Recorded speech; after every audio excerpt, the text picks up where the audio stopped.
Hello and welcome to this podcast. In this podcast, I want to talk about the Sun conjunct Pluto natal placement. But first, I want to give a shout out to my friend Mario. This is for you. Thank you for your donation. And this is a podcast that I've been willing to do for some time. It's just, I don't really do podcasts on sun signs because I believe that, there's more than enough information there, from a lot of sources.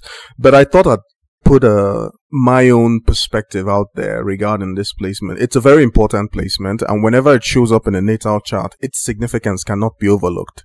But first, you have to remember that what the sun really signifies within a natal chart, because I often have people questioning the importance in terms of relative impact of the sun or the ascendant, which is more important. Well, the most important point in a natal chart is the ascendant, because without it, you can't really know what the context is for anything.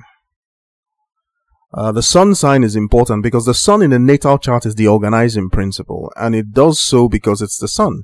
It's the energetic point, so it's a point where everything comes into focus. So where you have your sun in your natal chart is you. That's where you are as a conscious being looking out into the world. That's how you look out into the world. That's how you plan, and that's how you execute. But the ascendant is very important because it is the ascendant that forms the container within which the placements in a natal chart are interpreted in.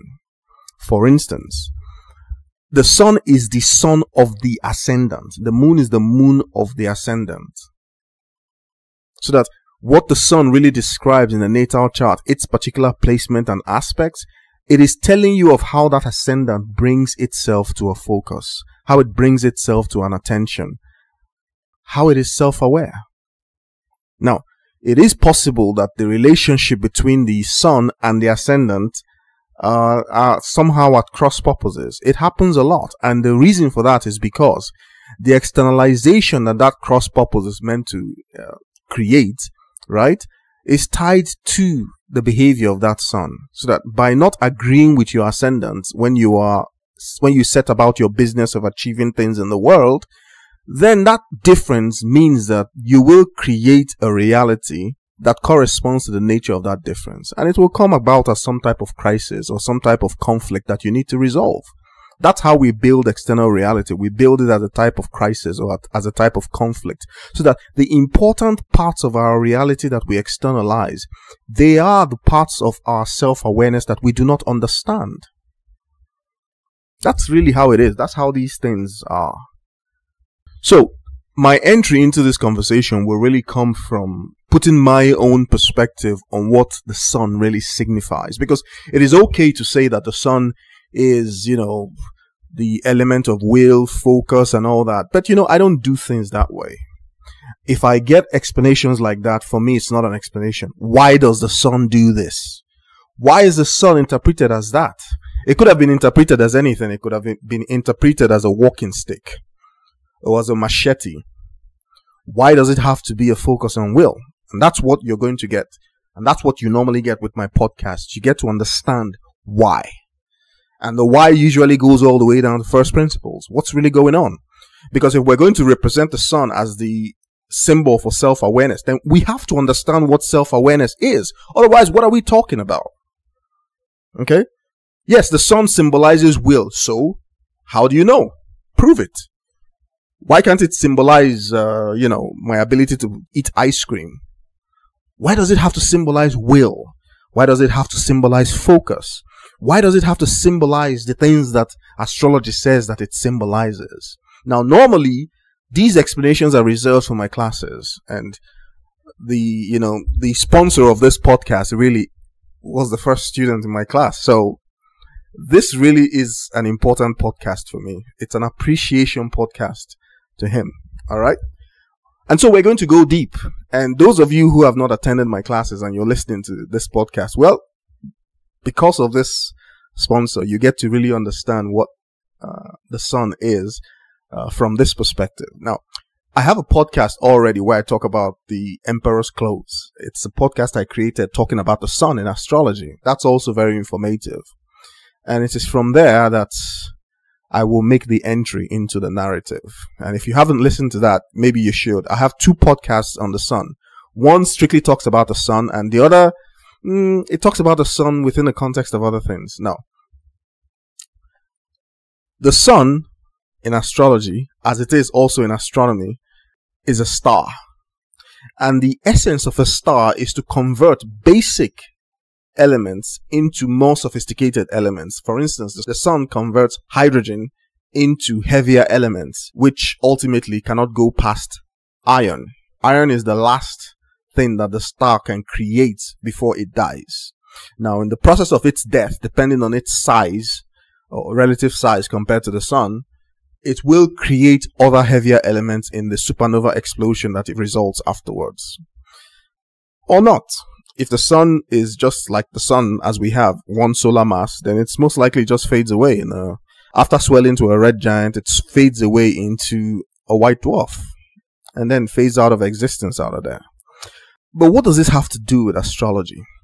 Because I've just described that the sun is that engine, a kind of engine, fusion engine that converts basic elements like hydrogen into much heavier elements. But that's exactly what the sun is doing. And so what it is doing psychologically is also not very different from that. The sun basically is the orchestrator, and it takes the basic cognitive elements that are supplied by the mercurial instinct and weaves them together into more sophisticated understandings. So that it is the sun that allows the coming together of heavier and heavier concepts to build structure. That structure that the sun builds in consonance with the mercurial aspect of reality, right? The connective aspect, that's what informs of the I. And the I, the self-consciousness of man as experienced as an I, that's really what the sun is. Now, the I is an extremely elusive concept because most of modern science and neuroscience and all that has been trying to get a glimpse of what this I is. What is the I? When you refer to yourself as I, what exactly are you talking about? Because there is good evidence that every cell in your body is replaced every 7 years. So, how are you still the same? Okay, maybe your brain cells are not being replaced at that rate. But if I replaced every cell in your body, are you still the same? As a river flows by and obviously you don't step into the same river twice, but you still call the river that same name, don't you? Because the reality of the matter is that it is not the individual molecules of the river water that you are referring to as a river. You are referring to an organizational scheme. That's it. The scheme itself is what you refer to. And that's what the I is. It is an organizational scheme. Now, for those of you who don't know what a scheme is a mathematical construct. It was really defined by Alencone, who is a non-commutative geometer in one of the French universities. I can't quite remember which one. So it has a precise mathematical definition, but it is that definition that I'm now employing in this understanding of what the I really is. You see, the human being manufactures the sense of self based on the architecture and organization of the brain that we have. I won't go into the exact details of that, but what happens is that a space is created within the mind.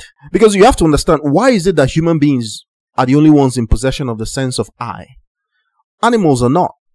And I know a lot of people don't feel that way. Some people feel, oh, animals are conscious. They're conscious, but it's not self-consciousness. And I can prove it. Here's the proof. Listen very carefully. Once self-consciousness comes into being, it is conscious of itself. And the moment a being is conscious of themselves, they realize what they are. And there's a reaction to that realization. Okay? When the human being became self-aware, it realized what it was. And it looked at itself and said, nah, I'm not having this. And what it did was to go get itself some clothes because it realized it was naked. Now, that didn't make any difference before self-awareness came into the mind or came into the reality system of this creature. Now, if you can expect the same thing to happen if a goat suddenly became self-aware, it would realize it is a goat. It would realize the difference between a goat and every other thing, and it would ponder this difference and wonder why. And that will create what we call self-awareness. Awareness of the self. Self-consciousness. Consciousness of the self.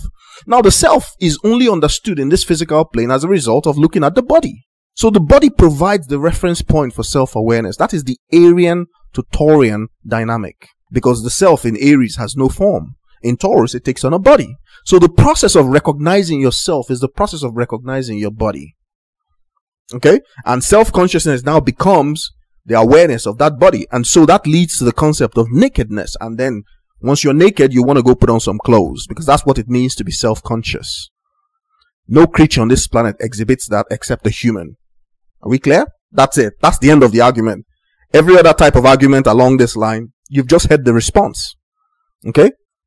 Creatures on this planet are not self-conscious. And the reason is because they do not have the architecture of brain, the organization, to create the feeling of self-consciousness. Because it's not something, it's something that is down to physics. Alright? Physics is the behavior of physical phenomena. The way that it behaves, the structure of that behavior. So that we can talk about the physics of the brain. Okay?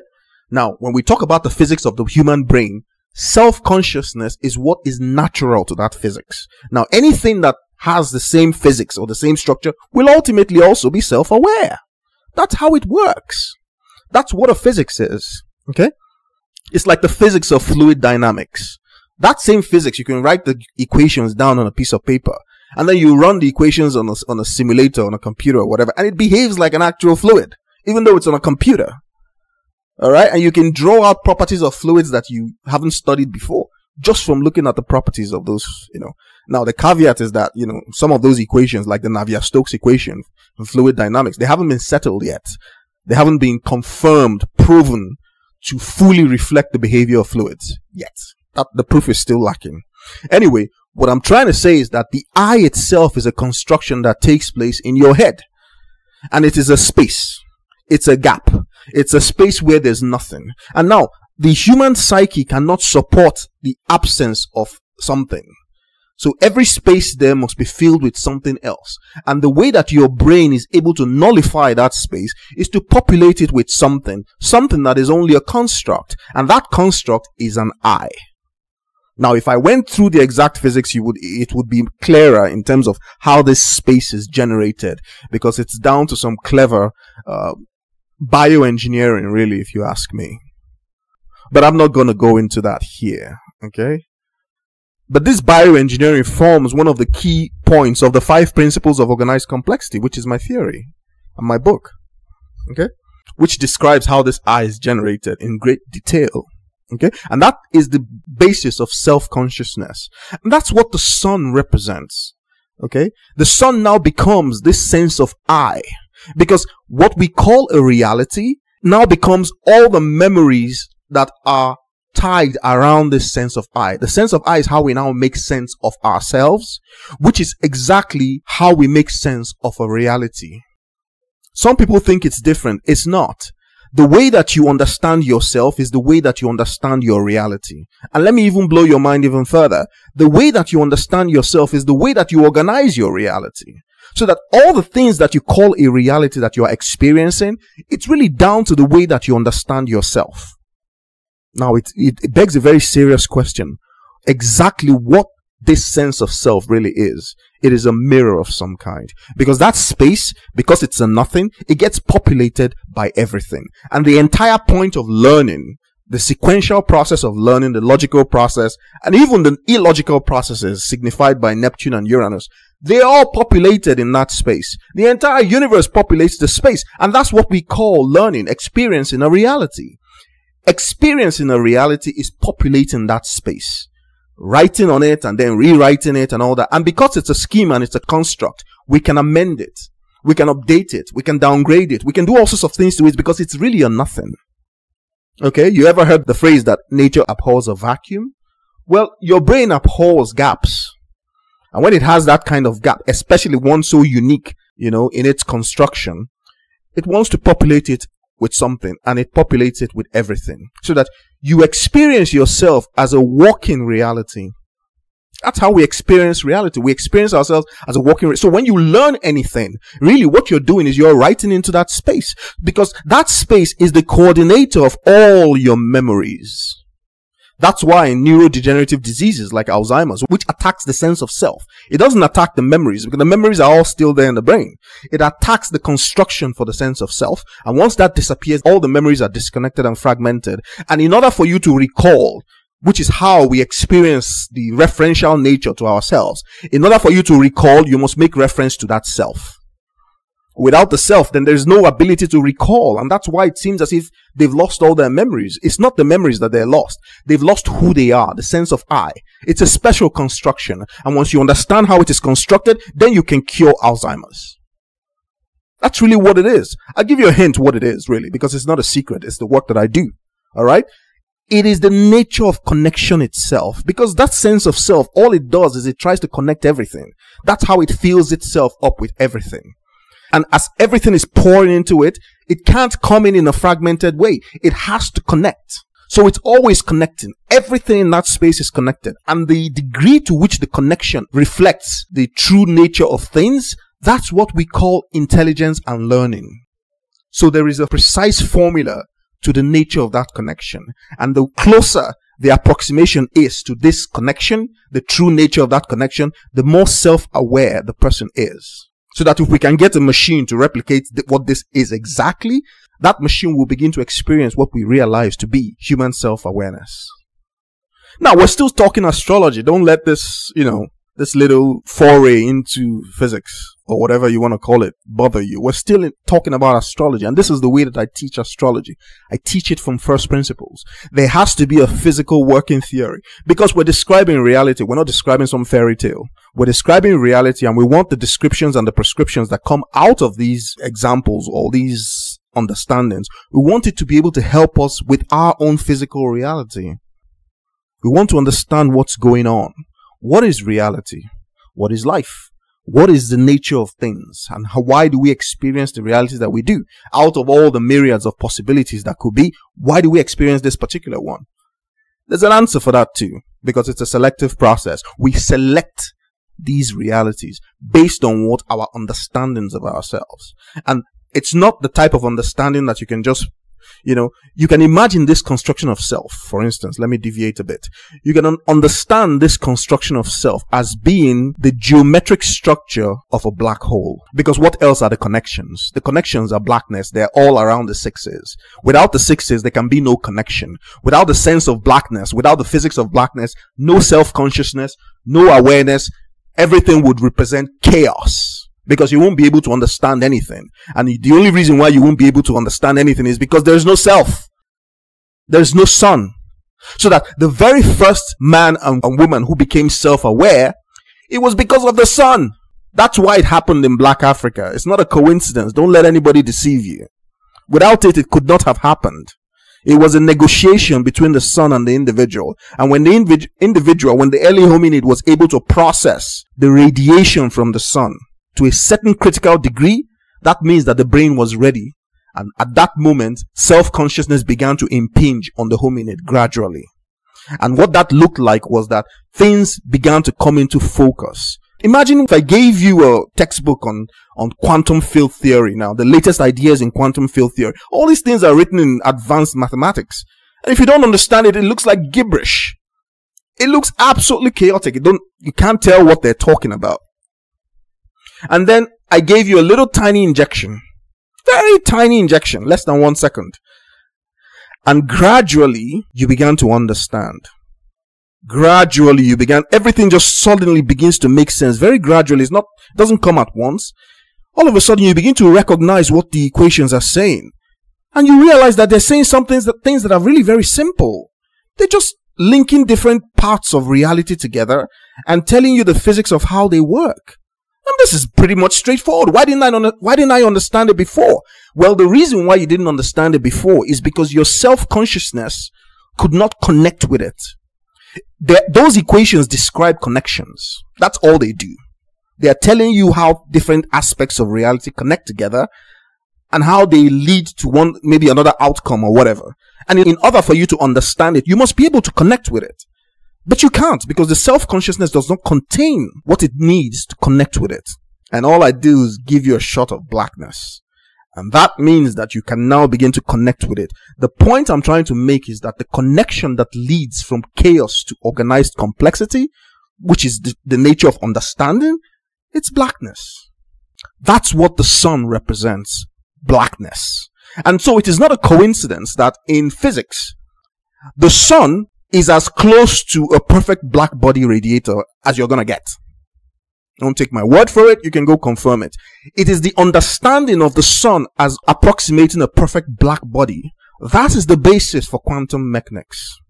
Max Planck in Germany, sometime in the early 20th century, he figured this out. Alright, he was trying to solve another problem that concerned the heating of filament strands in the new electric bulbs they were trying to create. And it led him to the understanding of black body radiation. And when you check the absorption and the emission spectra of the sun behaves like a perfect black body. If you don't know what that means, do a little Google and find out. But it is that understanding that forms the basics of the understanding that energy in nature is transferred and absorbed in quanta, which simply means units. Units. Do you know what a unit is? A unit is anything. But the thing that qualifies a unit is that it is discrete, almost like digital, and you can count it. And counting is the basis of self-consciousness. That's what we humans do that the animals can't really do. I know people have videos of, other animals counting. Yeah, but they don't know what they're doing. For you to know what you're doing, you must be able to reflect on yourself. There's no self. That's it. Counting requires self-consciousness, because one is one individual. When you reference yourself, like you see the image of yourself, then one becomes self-reflective, and that's two. And when you have one and two, then you can have three. And when you have 1, 2, 3, you can have an infinity of numbers. Right? That's really what it is. That is the nature of our self-consciousness. And in the realm of numbers, the sixes are the connectors, because they are the ones that lead you to the density of numbers, which are the primes, the prime numbers. And that's what the sun is. It's a connector. It allows the connection, which eventually leads to self-awareness. And that's why when you go to the ancient Kemetians in ancient Black Africa, the ancient Black Africans, Egyptology today says that they worship the sun. That's not true. They venerated the importance of the sun because of its role in self-consciousness. And self-consciousness is all that they studied. They didn't build any technology.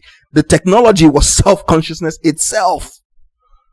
It is something that we have completely negated today because we are antagonistic to blackness. Because there's no way you can talk about self-consciousness and the physics of it without talking about blackness. It's the connector. Okay? And so everyone who is self-aware today is running on blackness, whether they are aware of it or not. The evidence is in their heads. It is blackness that runs the human central nervous system. Don't take my word for these things. Go figure it out yourself.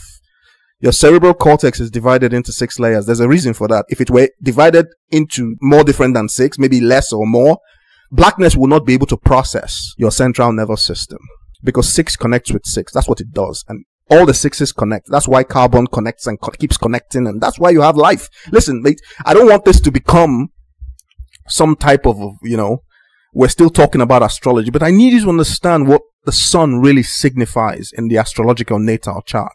It is a connector, alright? It's why if you go into Kabbalah, for instance, you have the symbol of Tiferes. It's the 6th Sephirah. It's not a coincidence. These things are not different things. We're not talking about different things here. We're talking about the same thing, just in different formulas. Okay? So the sun contains this ability to instantiate the I.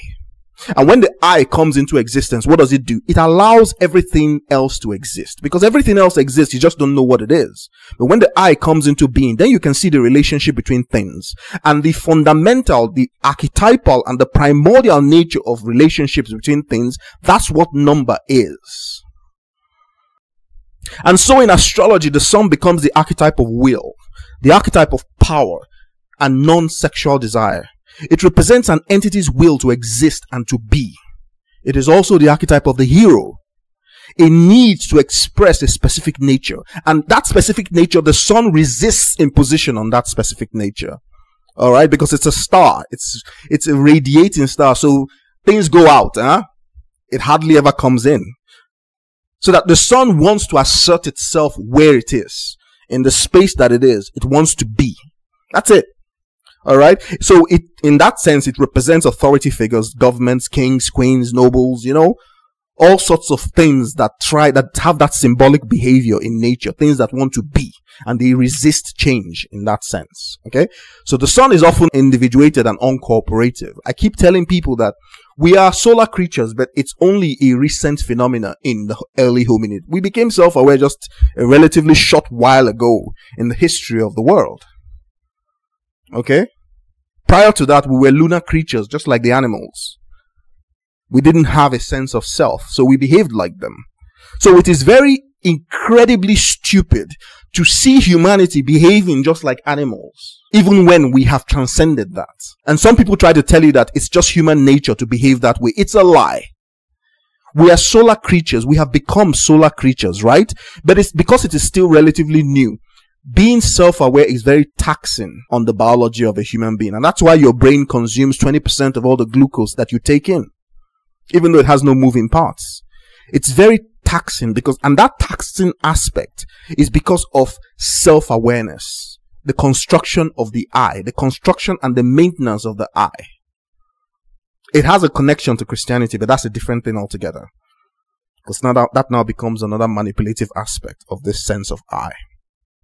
So the sun also represents the Jungian libido, that is the basic psychic energy that drives all psychological functions. And the reason why it does that is because of this need to assert itself. Now, the assertion of the sun is different from the assertion of Mars, which needs action. The sun doesn't need action. It just is. And you only know that it's assertive when you try to push it. So people who have very strong solar energy in their natal chart, right? They're not easily bullied. You push them, they push back. It's just what they do naturally. They don't even have to push back directly. It's just that you try to impose something on them and you meet a natural resistance because the sun will not be imposed on.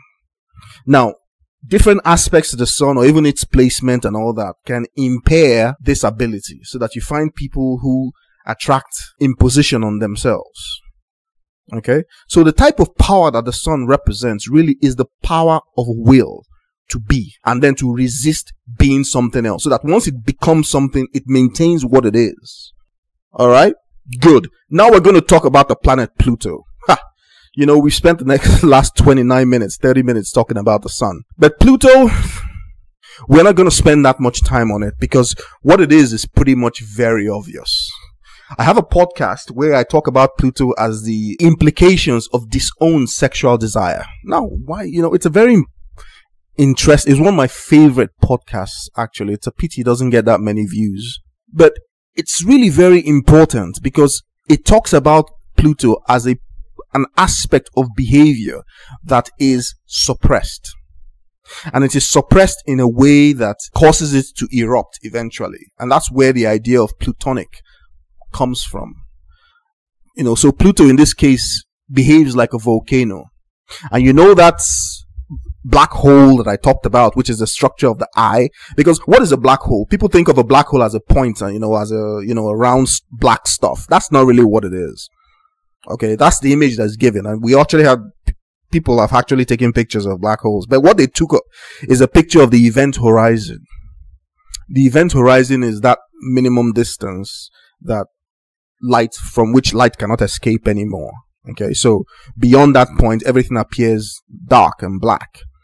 But what it really is, the black hole itself is only defined by a singularity, and a singularity is a mathematical construct. It's not a physical thing. Nobody knows what it looks like because it's a mathematical construct, and it's one of the clearest evidence to suggest that reality is a mathematical construct. Because the first time Albert Einstein, who wrote the field equations, whose solutions were that of a black hole, or whose solutions gave the idea that black holes were possible, he rejected this because he said that's just nonsense. Because a singularity is simply where the equations break down. An equation is a formula which describes the behavior of something on the top and something on the bottom. or something that has a relationship to something else. And so the equation tracks the behavior of several things as they evolve together. That's what an equation is. And so after a while, when you have something that is divided by 0, the result is nonsensical. It's a singularity because division by 0 is impossible. So you don't expect that to be a physical thing that is actually out there in the world. But there you are.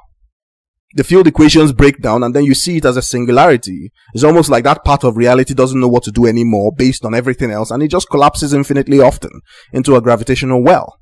An infinite gravitational well. That's really what it is. Alright? And it has a very precise, definite structure. It is the structure of the cosmos. What else is it going to collapse into? It collapses into the structure of existence itself. And so that's why I tell you that your eye also has that same structure. So whatever that black hole is doing, that's what every human being on this planet is doing. And you wonder why the hole is black. Okay. As you go deeper into this black hole, into this structure of personality, you get to a point where the sun no longer reaches, which is also symbolized by the distance between Pluto and the sun in the solar system. By the time you get to Pluto, the sun's energy is very weak. That's why all the planets are out there. They're all frozen. They're all in stasis. And you understand another function of the sun. The sun animates reality. So things are not active, and then you bring the sun and things begin to become active. If the sun were not around the earth would freeze completely. And that is symbolized by everything going into stasis, meaning no further evolution is possible. You wait until the energy source comes back. And frozen things like that, they're frozen in time. That's what it really is. They're not allowed to evolve further. So the sun is the engine for evolution. And I told you that the sun is blackness. So blackness is the engine for evolution. And that is represented in your physical bodies. No, it doesn't matter what skin color you have. You could be white as snow, and it's still the same engine underneath your skin as every other human being. It's just the degree of intensity of blackness that is different. That's all. That's all.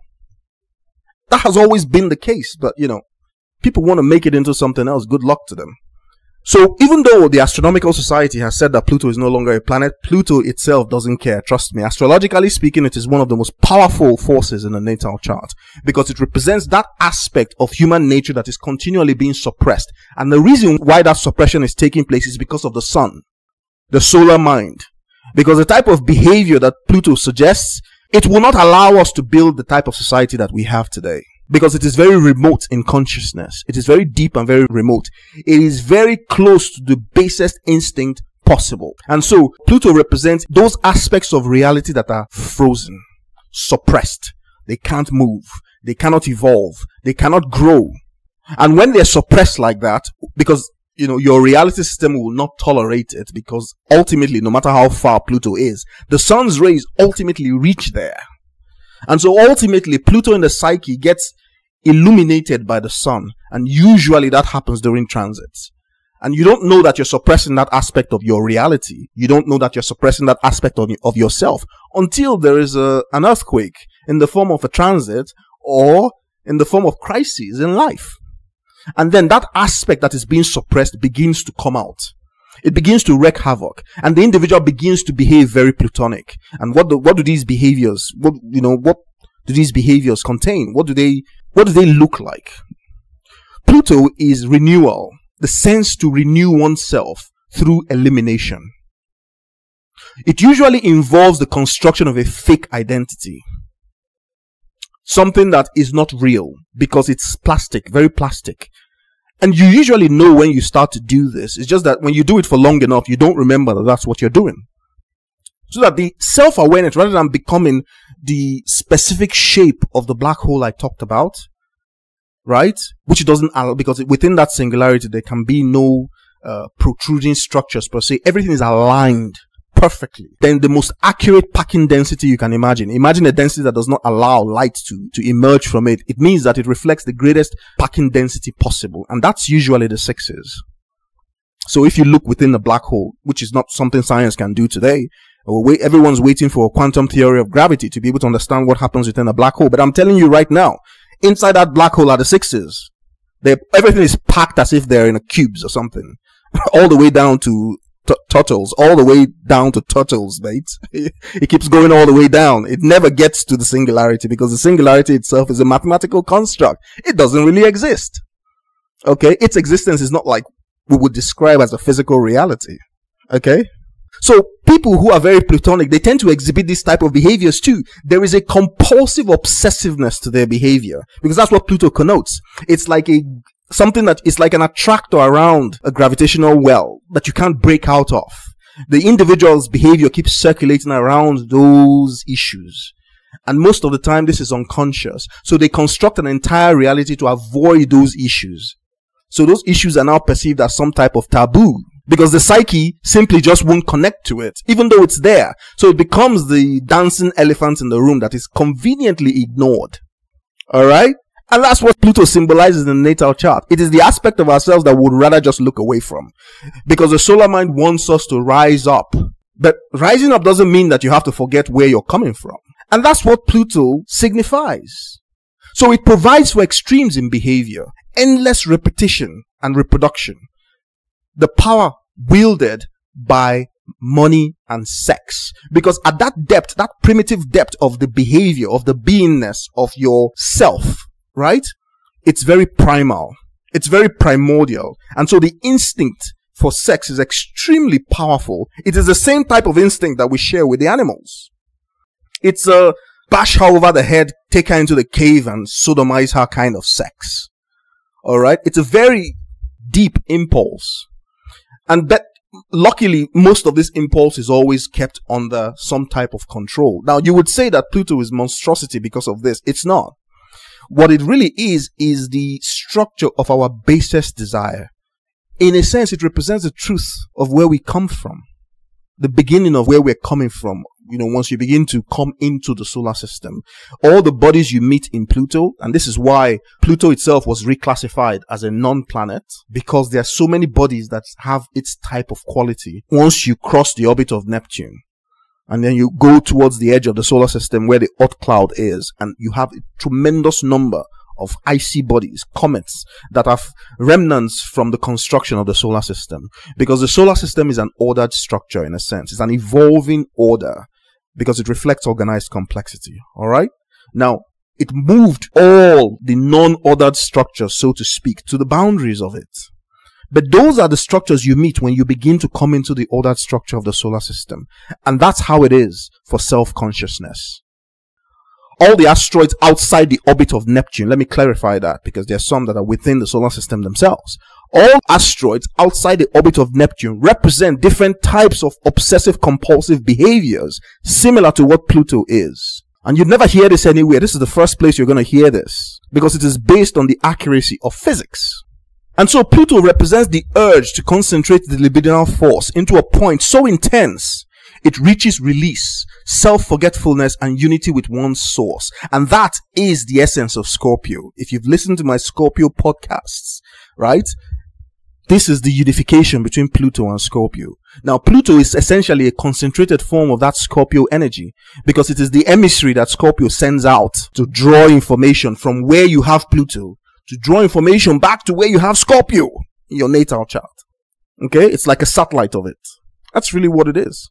Okay, so you find out that Pluto represents deaths, rebirths, redemption, secrecy, elimination, repression, suspicion, legacies, inheritances, penetration, intensity, investigation, sewage disposal, and sex. Now, these are just buzzwords, but the root of it all is that depth within the structure of the self where Pluto resides. And that structure looks like the solar system because if you ever imagine what the solar system is, right? The sun is racing ahead, going around the galaxy, and all the planets are being dragged along. The sun holds the planets in all their orbits because all the planets are constantly trying to fall into the sun. That's the whole point. But the sun moves away just in time for the planets to swing around, and they keep doing the same thing. They've been doing the same thing over and over and over again. Now, the extreme of that whatever is where you find the Pluto and all the other icy bodies and comets. So they represent the extreme boundaries of consciousness, where the solar mind is not well differentiated. And so you have the realm of all these obsessive compulsive behaviors. Those ones precisely that lead to addictions. They represent matters that the psyche just isn't self-aware enough to handle. Now, when the sun conjuncts Pluto, then a reckoning has been set. It means that there's no longer any time in the reality of this person to ignore that outer recess. Now that outer recess must be brought into the realm of the sun, which is order. So order needs to be imposed on what? On chaos. So when you have the sun conjunct Pluto, this is your natural urge to bring order to the darkness. And what is darkness? I'm talking about a place that is not properly understood. So where you have the sun conjunct Pluto, you are trying to understand something that is symbolized by that Pluto. And it's definitely the obsessive compulsive behavior suggested by that Pluto as it relates to Scorpio. So it is concerned with what? Obsessive compulsive behaviors surrounding the issues of money and power and sex. And what the sun does is to create structure, order, and evolution, and also connection. And all these properties now begin to impinge on that Plutonic archetype, that aspect of personality. So that what is being sought is the bringing into the light of these base instincts. I call them base. I don't say they're bad. I don't use bad, because the structure of the psyche must be complete. And if you take Pluto away, then human beings just drift into nothing. We have a root. And it's not bad in the sense that that root allows us to begin to trace where we come from, to understand ourselves better, to be able to look back, to see how we actually emerge. And it is from there that we begin to understand what this reality is. We begin to understand who we are, where we come from, what we are doing here, what this universe is. That's really what it is. And so the sun conjunct Pluto is trying to connect with a deep understanding about reality. But it shows up as a deep understanding about the self. So they are digging into the nature of who they are, trying to bring light and order and structure to the depths of their being, which they now are forced to investigate obsessive compulsively. And it shows up as a similar type of behavior in reality, because that type of behavior leads to an external reality. And then that ability to focus into that inner nature of themselves, it shows up as their interactions with power structures, their interactions with sex, and their interactions with money. That's why when you have the sun conjunct Pluto, once you walk into a place, you are constantly aware of threats. You are constantly aware of all the power dynamics, and you are constantly aware of all the sexual tension in the air, because that is the way that you perceive yourself. That is what your self-consciousness is doing every wakeful moment. It is constantly investigating the depth structure of itself. So a lot depends on where this natal placement is placed in the natal chart. Okay? You need to, when you look at your natal chart, when you have a sun conjunct Pluto, that should tell you the area of life experience where this focus is. And in that area, there will be an obsessive compulsiveness to find out everything you can about that life experience, about that area of life experience. And you will dig, and you will keep digging. And there is no satisfaction until you have found the answer. And in the process, the dynamic between Pluto and the sun will lead to renewals in the nature of that sun. And I told you about the sun being able to transform lighter elements into much heavier elements. Well, with Pluto, the process is well scheduled, because the sun will change identity several times, dependent on or proportional to how much of its investigative nature yields results. So it is a journey of discovery, self-discovery. That's what sun conjunct Pluto is in a nutshell. Continuous self-discovery and renewal, usually as a result of finding out something about the nature of your reality that is very profound. And because it's Pluto, and then which connects to Scorpio, usually the vehicle for these transformations come in the form of relationships. And they don't really get active until you begin to have relationships with realities that are not connected to your familial background. That's really what it is. So now this sense of self symbolized by the sun now has this Pluto conjuncted, which signifies power. Naturally, the sun will resist imposition, right? But when it is conjunct Pluto, this is taken to an extreme, because Pluto is an extreme type of behavior. That extremity comes from the obsessive compulsive behavior, which you can imagine as going around something over and over again, just circling it, cannot break away from it, and cannot fall into it. So it keeps going round and round and round. That reminds you of the way that the planets move about in their orbits. That begins to tell you exactly what Pluto is. Alright? It is this kind of structure that is constantly computing, looking for a resolution to what it is. So Pluto is that aspect of us where we withhold ourselves, we repress ourselves in that area. Because that aspect of our reality is engaged in a continuous perpetual computation, trying to resolve what we are. And when Pluto comes conjunct the sun like that, then the matter is even made more intense, because now there is an urgent need to resolve that computation into an outcome.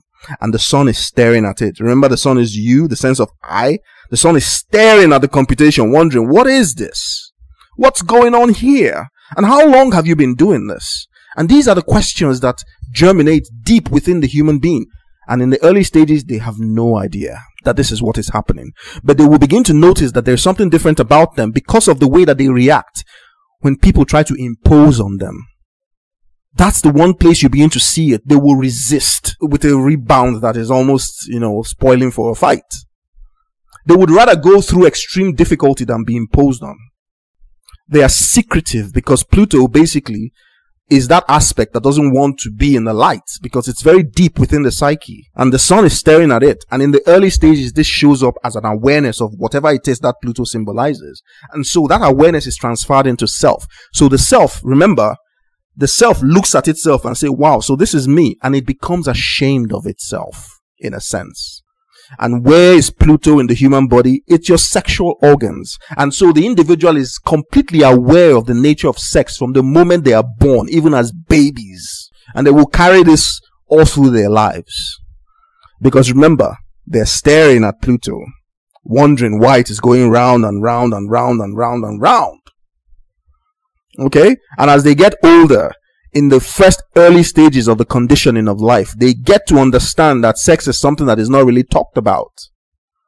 And since that aspect of them that is joined with their sense of self is plutonic, then they suppress it even further. And then they pretend that there's nothing going on. They want to be like everybody else. So they try to be like everybody else. And it works for a time. But after a while, they create an entirely plastic and fraudulent personality. And Pluto will not accept that. It simply won't. So when a Pluto transit comes along, it smashes it into smithereens. It breaks it down and dissolves it and leaves the person bare and naked and vulnerable. And they have no choice but to reconstruct another persona. But the opportunity is now there to reconstruct the persona along lines of truth. And if the individual is not ready for that because they don't want the world to see them that way, then they will reconstruct another plastic persona until it gets smashed up again. Now, at some point, the individual is so damaged and so beaten up, they don't give a damn anymore. So they're now going to reconstruct their persona along the lines of what they have always been. And that's when the individual now begins to come into their true power. Alright? Now, the full effect of Pluto cannot be allowed to erupt. It's just, everyone go crazy. Nobody can really take it. Nobody can stand it, I'm not saying it's bad. It's just that level of awareness is incredible. All right? Because all the things that we suppress, this person won't suppress anything. They will basically it will be out there. What happens to society? Usually these are change agents, and they don't change society in the way that Uranians would or Aquarians would. No. They change society in the form of massive upheavals. Massive upheavals. They shake the foundations of society and force society to re-examine all their carefully held assumptions. Because the Plutonian, which is what Sun conjunct Pluto really is, the Plutonian basically comes and tells, hey, all of you, you've all been turning your eyes away from this. Look at this. And everybody's like, we don't want to see it. No, you have to. And then it grabs everybody by the balls. You must look at this because this is the truth of the nature of what we're doing or the nature of our existence. So you can see that with this comes another attribute of the Sun conjunct Pluto. And this is why the natal placement is often given to certain individuals, is that they are going to be the ones responsible for saying, hey, look at this. You can't ignore it. Nobody can ignore it, because that's what they have to do within themselves over periods of time, rather painfully, to be honest. And that means that they are now in the best position to do it for society. So these are powerful change agents. And they don't create disruptions, they create upheavals. And that is the way that they transform. And it doesn't matter, they don't have to do it on a global level or a national level or a state level. No, they can do it within their own homes. It depends on wherever the sun's sphere of influence is. Because what is the sun? The sun, in a nutshell, is the sense of self-significance. Because that's what the I is. The I, once it emerges, that is what makes us as human beings significant. And that significance is a role play. So that we play different roles according to our sun. And where that sun is how we organize the behavior of that role. So I hope that this, I could go on and on. I could do this for the next hour or so because there's just so much. But I hope that, this captures the essential dynamic of the Sun conjunct Pluto natal placement, because it really is a dynamic of power. It's a dynamic where the sense of self-importance is elevated, such that if the individual doesn't find constructive outlets for this Plutonian pressure, then they turn into a very domineering, autocratic, manipulative person, because they're seeking power. And the antidote to Pluto and Scorpio is power. But power is only as important as how you get power. If you snatch power and you steal it, which is equivalent to terrorizing people, then the result is fear and intimidation. And there is another dynamic that comes into play when fear and intimidation come into the ingredient of personality. You trigger an entirely new type of reaction that ultimately leads to what? Powerlessness. And if there's anything that Pluto and Scorpio fear the most, it's powerlessness. That's why Pluto and Scorpio are always afraid of death, which is the ultimate powerless situation. So it is very important when you have Sun conjunct Pluto or major Plutonian placement that you immediately are concerned with the way that you utilize power. And so when you are old enough and you understand things better, because initially when you're young, you will make mistakes. That's just the learning curve. When you're old enough and you're mature enough and you understand well enough, you will be able to seek power by making yourself available to others. And it is that ability that confers upon you the trust of others. That trust is the nature of influence. And as your ability grows and your connectiveness grows, because that's Sun conjunct Pluto, it is the externalization of extreme connection. So this is the making of somebody who is going to be very influential once they have learned how to utilize and wield their power. The ability to connect to so many individuals. That is the power of Pluto. That's really what it is. And so people with Sun conjunct Pluto, they exude a personal magnetism, which they need to understand very early, because that is the nature of that influence. It's just not active yet. So when they begin to understand how to make themselves available to other people's service, then they start becoming very powerful in whatever field. And this is symbolized as things that fall into the black hole. Once you cross the event horizon, then there's no longer any choice. You are heading towards the singularity. And black holes are very powerful things. At least that's the way they're portrayed in the media. Okay? And that's exactly what Sun conjunct Pluto is. It's a natural black hole. It's a natural and very powerful black hole. And at the center of every galaxy, right, is a supermassive black hole. Why? You think it's a coincidence that there is a supermassive black hole in the center of most galaxies? It's not. They literally organized the galaxy. That's what they're doing there. And science today doesn't really know how they formed or how they grew to be so massive. We could go into that, but that means that we're going to be here for another hour. It is also important that the Sun conjunct Pluto learn to overcome their fear. And the only way to do this is to expose themselves to risk. Things that get their blood racing. And it's not easy to do because the risk needs to be assessed carefully. But it is very important that the individual does not live a mundane life. A life where nothing exciting happens. The person will be dying inside. You need to face risk. You need to get your blood pumping, and you need to face it in a constructive way. A lot of them are drawn to criminality, and underworld activities, just for the sake of the fact that it's underworld, it's secretive, it's power, you know, it's wealth. You know, because for these people, wealth is something that is hidden, because that's what Pluto is. Pluto is plutocracy. It's usually wealth from the underground. So, you know, the early gold miners, you know, people who owned gold mines a long time ago, they became very wealthy and powerful because they had access to wealth, almost unlimited wealth. So they were able to control and influence society. That's where the word plutocracy comes from, because ultimately it was government by those people. And somehow we're still in a plutocracy, because that is one of the attributes of human nature when it is dealing with power. Okay? We have oligarchs today. We don't call them plutocrats anymore, but they're called oligarchs, but they always pop up. Why do you think that's the case? It's because humankind has an obsessive compulsive behavior when it comes to power. We really don't know how to handle it. That's why you have a lot of despots and autocrats. They pop up all the time. Because in life, you know, we just don't see how we can acquire power as something of being of service to others and all, etc., etc., etc. We want it now, want to grab it, because it's usually a very difficult journey. And when you have it, you just don't want to lose it anymore. And then you hold on to it, and then you turn yourself into a despot. That's really what it is. So that people, young people, children, if you are the parent of someone who's, you know, of a child who has Sun conjunct Pluto, especially with very tight orb, you have to make sure that your children grow with the right type of values. But it doesn't mean you must cuddle them. They must be able to experience the intensity of being, the excitement and blood racing that comes with all of that, to feel the sense of danger from time to time.